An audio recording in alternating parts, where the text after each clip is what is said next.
Hi guys! Welcome back to Pillars of Eternity, the next episode.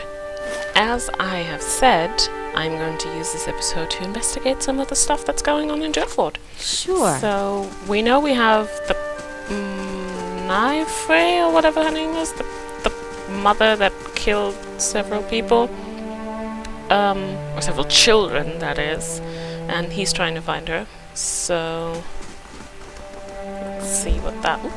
Don't touch the glasses. Let's see what that has in store. Yes. Do. The guard sighs with relief as he looks at you. What are the odds? Stuck in this backwater only to meet the famed champion of Defiance Bay. Barath's wheel brings mercy today indeed. His demeanor grows serious. Perhaps he could help. I don't suppose you saw a young elven noblewoman on the road? I'm stuck in this wretched place with the rest of my unit until we find her. Who is she? Lady Alice. Or Alice. She's the daughter of Lord Nestor Harrond, and she's gone missing. Perhaps you could go speak with Lord Harrond at the inn. He'd be grateful for the assistance. And it could be the villagers open up to you more than they have to us. Well, you call this place wretched, so probably the villagers were a bit pissed off with you. Just my guess. Let's see.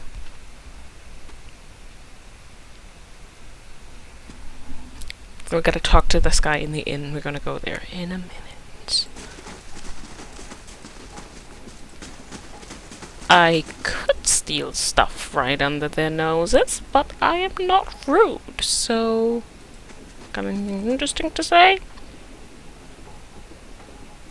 Yes, there's Hollowborn in Defiance Bay. Don't lie. Can't remember the last time we had a healthy birth in the village. Life is seriously fucked up in this area.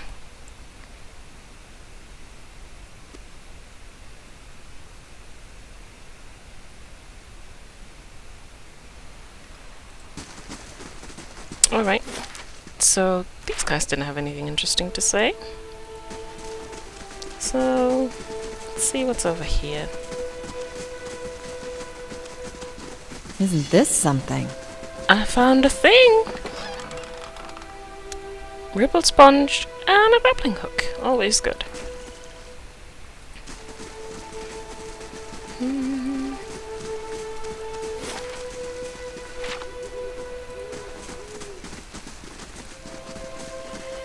It's not a piglet, that's a proper pig. That's a piglet.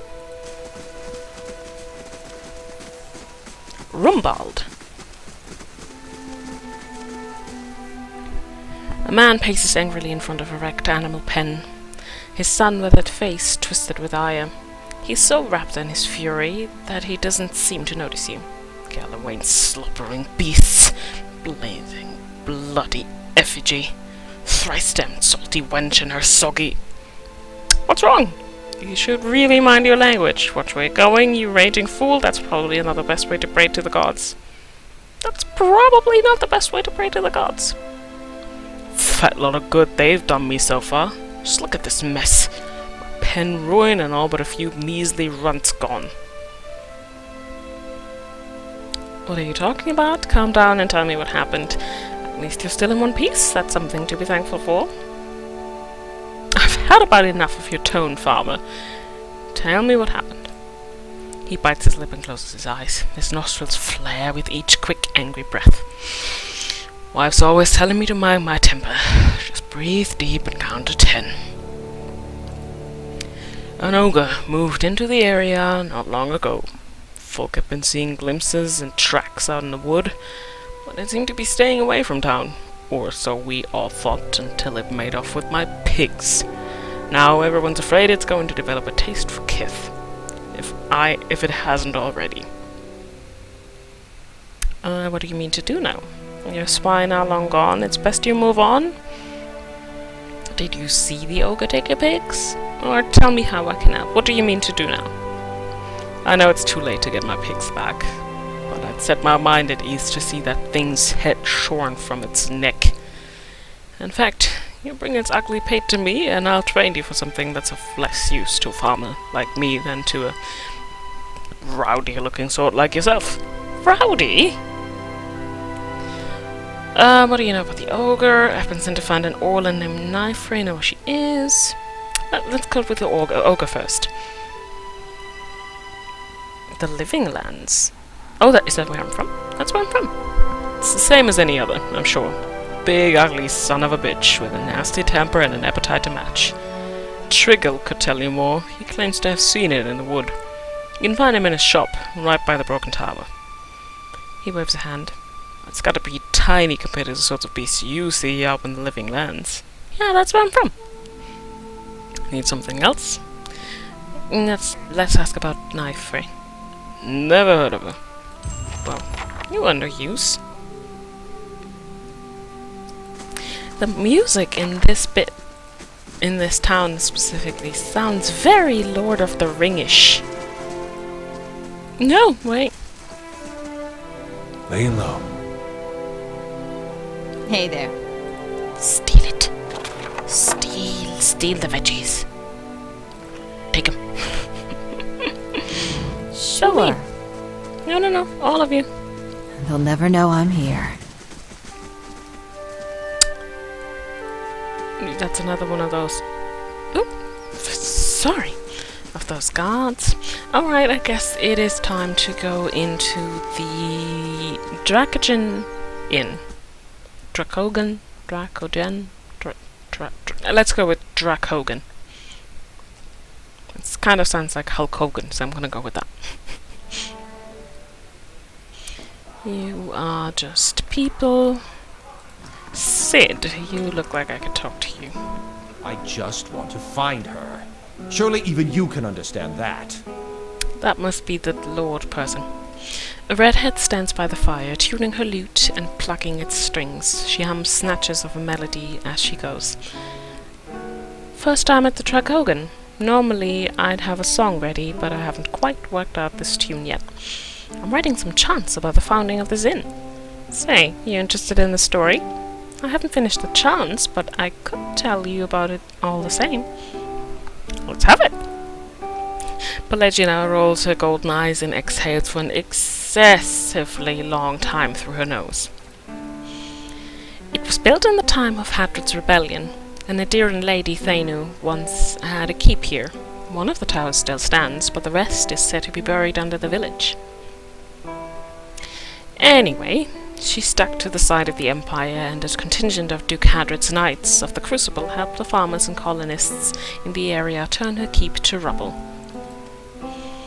This inn was the first building that sprang up from the ruin, built with some of the same bricks the colonists had pulled from the Lady Thainu's castle. They say.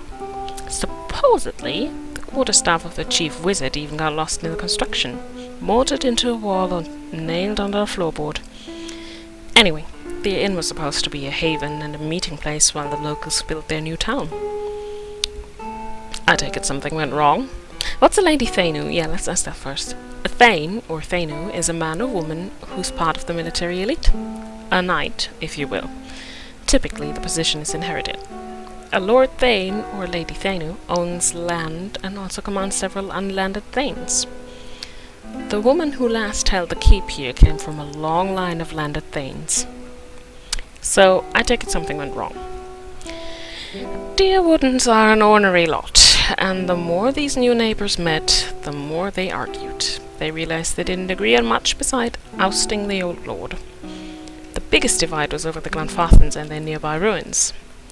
Hadred's knights and their supporters wanted to keep the peace, but a group of misfits with more anarchic leanings that had formed in town wanted to go after the tribes the same way they'd gone after their lord. Soon the villagers were fighting with each other as much as with the Adirians. In the end, memories of the Broken Stone War and the War of Black Trees were fresh enough that the Duke's soldiers won the day. Most of the other villages came around eventually, but some of the core troublemakers left to join the front lines of the War of Defiance, and others, I've heard, found their way into the Guided Compass, the most forward-looking of the Glenfathan tribes. I don't know if I believe that part myself, but it makes a good story. She points to the east wall. There's a portrait of one of the chief rabble-rousers and his rival in the peacekeeping faction. someone's idea of a joke. I don't think they were particularly amused. I want to hear about the Broken Stone War. That was the first major conflict between the original Adirran settlers and the Glenfathans. It happened 3 years into colonization when some farmers knocked over an Adra that was part of an Nguithan ruin. The war didn't last long, but it spread quickly and claimed thousands. In the early weeks, most of the colonists didn't even realize there was a war going on until the Glenfathans raiders hit their villages. There had been small, spontaneous skirmishes between the colonists and the locals before then, but this was organized, and it was the start of decades of violence between the colonists and the Glenfathans. I would love to hear what our Glenfathan has to say about that. As you can see, Durwood's full of history, even in little villages like this. Tell me about the War of Black Trees. It started back in the colonial days, almost 30 years after the Broken Stone War. Even though isolated, conflicts still broke out between the settlers and the Glenfathans. Both sides had officially agreed to peace. Edrang Hadred, Admeth's father, was a Gref at the time. As part of peace negotiations, he'd signed treaties prohibiting Adirran colonists from looting Nguithan ruins. However, he'd been unable to outlaw the use of captured Glenfathans as slaves. What's a Gref? A Gref is the governor of a colony and is subservient to the Adirran emperor. The early leaders of the Adir colony in Durwood, including Edrang and Admeth Hadred, were Grefs. At the start of the War of Defiance, Admeth Hadred declared himself Duke of an independent Durwood rather than Gref of the Emperor's colony. It was the same term used for leaders of the newly independent Valian republics. Anyway, we haven't had a Gref since. Let's see. Indeed. Now, the taking of Glenfathan slaves had continued to be a source of conflict. It came to a head when Imperial agents, aided by certain earls in the Durwood, began looting the ruins again.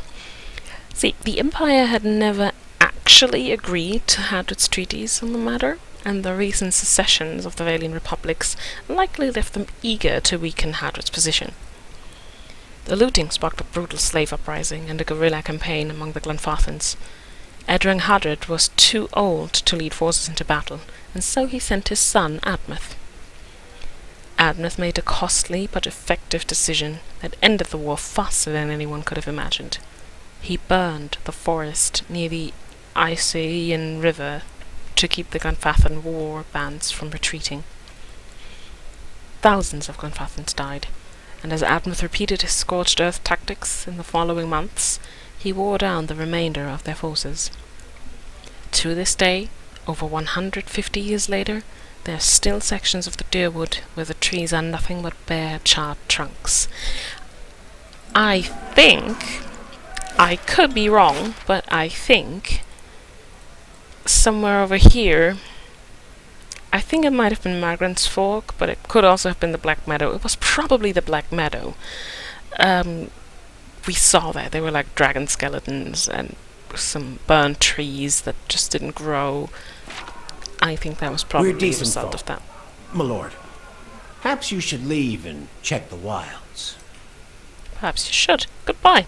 I want to talk to more people before I go to you. Why, it's you! Thank you, friend. You've given me another chance, and I mean to make the most of it. I've been telling everyone around here about how you helped me. I do not remember you.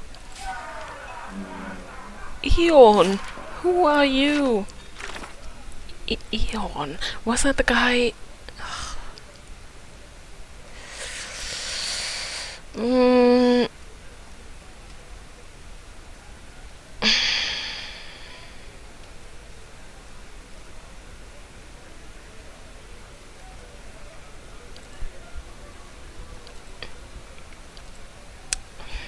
Here, that guy. Yes, that's what I thought. He was the guy that was allegedly wanted for something, but he was just getting in a fight with the Crucible Knights a knight, I think, and they claimed he was like super evil and wanted him killed, and he told us that, and we told him to run for it. I think that was him. Not going to talk to the innkeeper just yet. Nanauki Faral, you must have a soul for me. Yes. If they have weird names, they usually have a soul. You see this woman running through the streets of a small city. She pushes her way through the crowd, glancing over her shoulder as she does. Her clothing is torn and her hair disheveled. Even though she appears to be attempting to escape from someone, her eyes sparkle with joy. Her mouth is pulled back in an enormous grin, and occasionally a small giggle works its way out of her throat. While looking over her shoulder, she runs headlong into a well-dressed man. A well-dressed man standing at one of the market stalls. The moment she sees the man she's run into, her face changes. Gone is the glee, replaced by fear. Her grin twists into a frown, her bottom lip quivering. The man, seeing her appearance, expresses concern for her well-being, and she leans against him, weaving a tale of brutish man with wandering hands. As she speaks, her own hands travel over his body, seeking and exploring. There's a shot from across the crowd, and they both look over to see a large, angry man approaching, roughly pushing his way through the crowd that separates them. She stiffens against him, feigning fear. The man tells her not to be afraid and steps in front of her to block the path of the figure who is coming nearer. The woman smiles, slowly backing away from them both, then lets out a gleeful cackle. Her protector turns, confused, and sees her departing, laughing and shaking a coin purse. She spins and races off through the crowded marketplace. Confused, the man feels at his belt. His face hardens and he yells, joining the chase after the laughing woman losing herself in the crowd. She's living the high life. You go, Nanauki.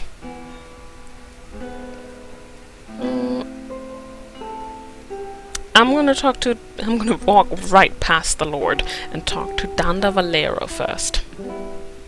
Because he has a soul for me. Fun! Where was the sound? The sound is gone. Oh, never mind. You see a man open the door of a house, slow with fatigue. He steps inside, unlacing his boots, rubbing his temples, wrinkle of a smile lighting his face as he moves into a generous kitchen. He calls for someone, slicing himself some bread. The house creaks gently in response. His lips purse, and he pads out of the kitchen into a large room with a staircase. Chewing slowly, he takes the stairs one at a time, calling once more. No response. His body freezes for a moment as he walks into a room upstairs. Nothing on the lone bed, but an abundance of faded felt toys. Moving faster, he checks each room, his calls growing more urgent. No response. Any sign of exhaustion is gone, replaced with limber panic. He checks cupboards, baths, anywhere a child might hide. Nothing. Then, a letter next to the door he came in from, with a queer symbol on its wax seal, one he's seen before. He crumples, shoulders shaking against the hard wall. Nobody sees him weep. Sorry, dude. Now, Lord Harrond. The man wears a deer-style robes, simple but elegant. His fine leather shoes look like they were made for padding around indoors, yet they're caked with mud. He yanks at a lock of hair twined around his silk gloved finger. His fine features are etched with anxiety. My child is out there. Do they not understand? Clearly they don't. My lord, we're doing everything we can. Unfortunately, these villagers... Oh my god, the guards are so condescending. Beasts take them all. I don't care how you do it, but find her. Your child is missing, I take it? Yes, Lady Alice. My daughter. He tucks at the fingertips of his gloves. I've asked around, but nobody in this mud hole has any concerns beyond their swine. They turn my men away like beggars and seem downright pleased to be of no use. I should talk to the guy with the pigs. You're not one of my soldiers. And you look like you're used to getting your hands dirty, if you don't mind my saying so. I do mind, actually. Huh! As Harrond Guard says, my lord, a simple vagabond. The guards are condescending assholes, and I would not trust them with my life. Harrond raises a hand to silence the man. If you find her, he nibbles the thumb of one silk glove. tell her I won't be upset with her. She can come back and all will be well. I just want to make sure my Alice, my child, is safe. Nothing in the world is more important to me. Me neither.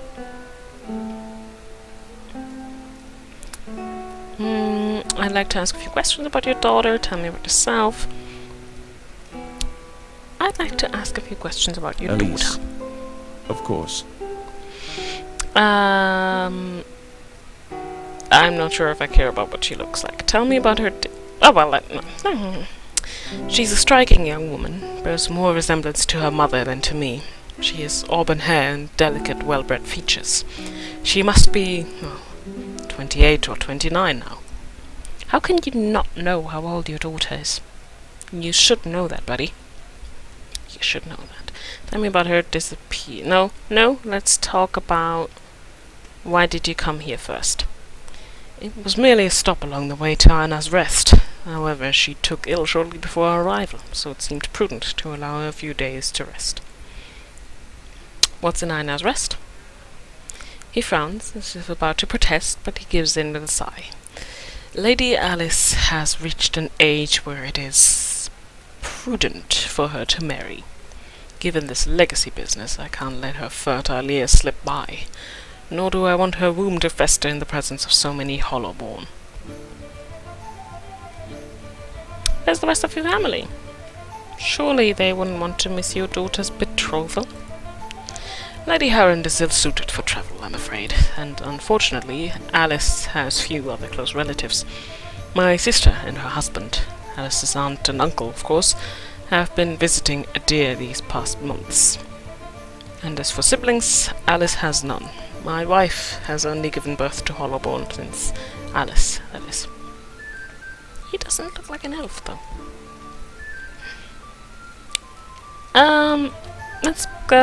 Let's talk about her disappearance. We'd stopped in Durford for a few days. On our fourth evening here, I was making plans to continue our journey. Lady Alice was feeling unwell and went to bed. When I retired a couple hours later, I found that she had vanished. None of my men had seen her go, and no one at the inn knew where she was. Since then, my people have been combing the village, but we've yet to find a clue, and the locals have been no help. Tell me about I'm yourself. Lord Nestor Harrand of Defiance Bay. My family has been prominent there since imperial times.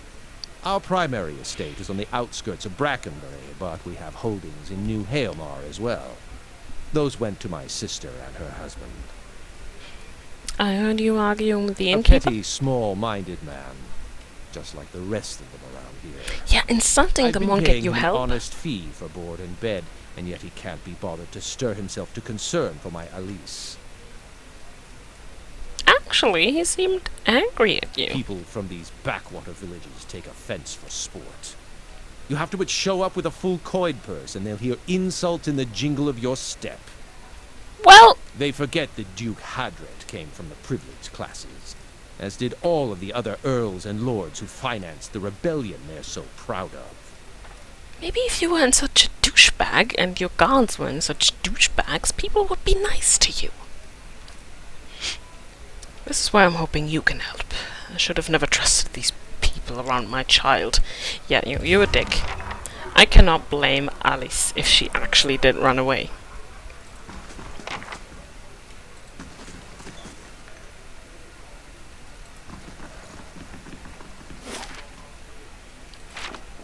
Let's see what upstairs. There might be more souls. Not just rooms.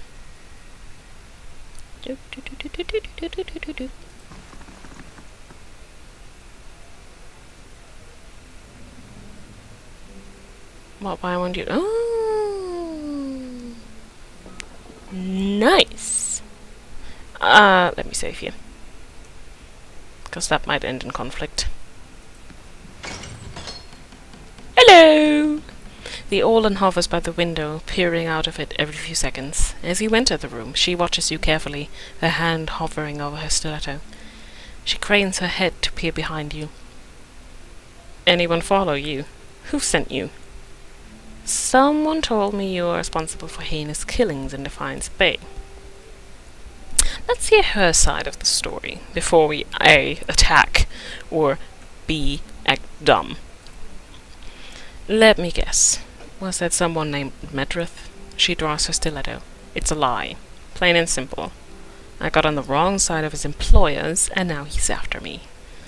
But if you're here to do his dirty work, I won't make it easy on you. I just want to hear your side of the story. What story? The Dumanels came after me. I just happened to rob the wrong place. How was I supposed to know they'd already claimed it? It was an honest mistake. I'm just trying to survive now. And if you spoke with Medrith, you know where he's waiting. Please, help me get out of here.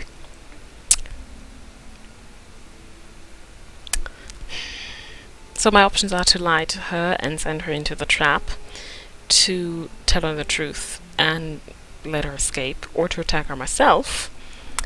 I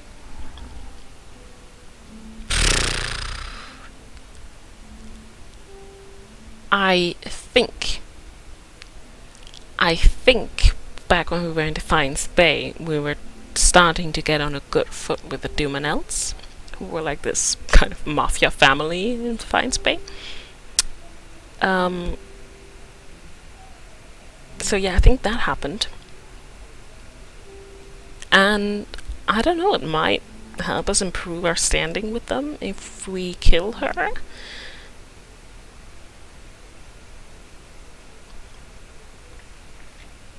And she was trying to rob people, so it's not like she's innocent. Can I just kill a woman just because it will help me? Okay, let's look at this from a role-playing perspective. What would Darian do? Darian would probably attack her herself and then hope to get a reward from the Dumanels. So let's do that. Yes! Can I, while I'm at it, look at... Because I do have a...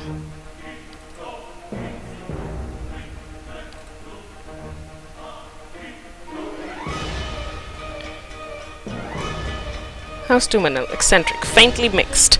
Okay, so maybe this will help me into a faintly good standing? We'll see. We'll see what this does. Oh my god, why are you all so scattered?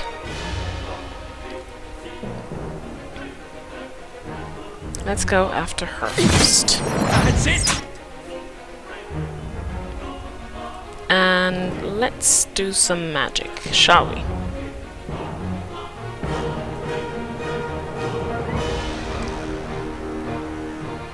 I really want to see him turn into a Stelgar once. So let's do that. And...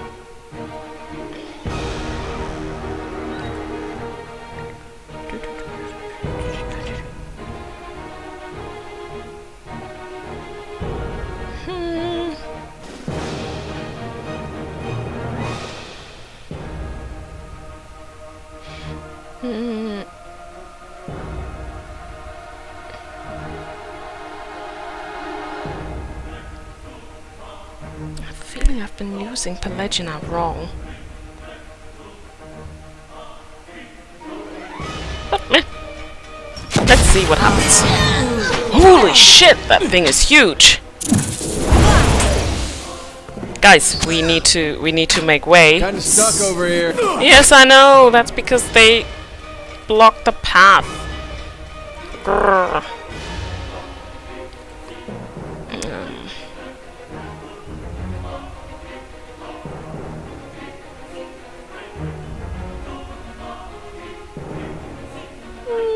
No, that's too random.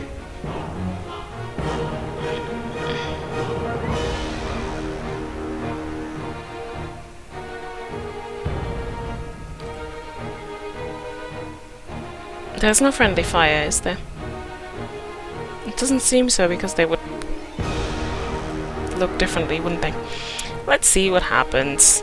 Hey, when did you kill my bear? Damn! So does that mean the guys can come in now? No. Ah, damn it.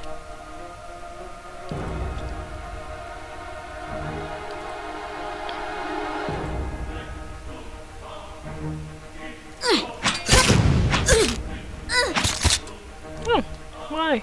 Okay. Adair, why are you back there?